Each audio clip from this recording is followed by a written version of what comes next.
Okay, right, yeah. It's got to the stage where I've got the bracket so it fits. It's very close. There's about a mil in it. I can take more off the back. So that was something I hoped would happen, and it has.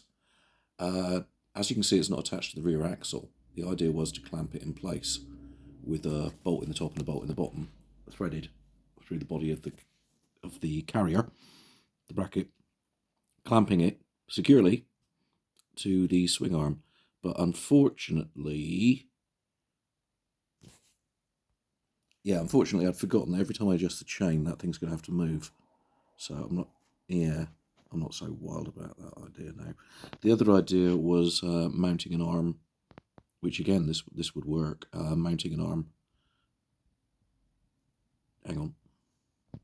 No, I realised that wouldn't work. Mounting an arm to the shock absorber would mean I'd have to have different length arms every time I adjusted the chain. So back to the drawing board on that. So here's the original brake and the original bracket, and I want to get another one of these because I still think this is mountable. I've got a few ideas about how that would work, and you think, well, why don't you use that one? Well, one, I don't want to modify this one because at the moment this is the only rear brake I've got. And two, you see those big Allen heads there? They're sliding things. Now, the problem is they come undone and fall out. So what you do is you put them in with Nylox and a lot of red Loctite. And the problem is on the back of it, there's a hex recess for the bolt to fit in, and they're buggered.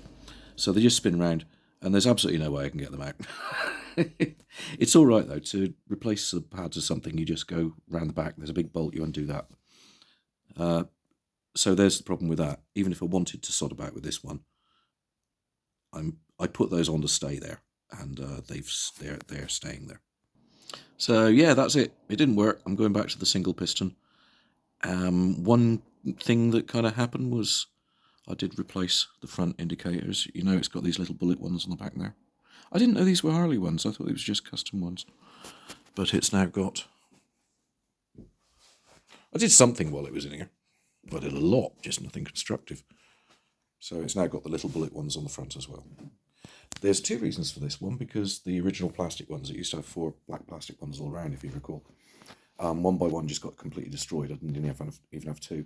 The other thing is, because the headlight's bolted via these stems, the fact that these are made of metal makes a lot more sense. I can tighten it up really, really tight, and I don't think my headlight's going to flop about where...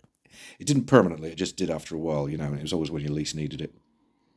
So yeah, it doesn't just slot on, and I've been unable to work out a way of making it work. So at some point I will find an old style bracket going for a reasonable amount of money, and at that time I'll give this another go. Until then, cheery bye.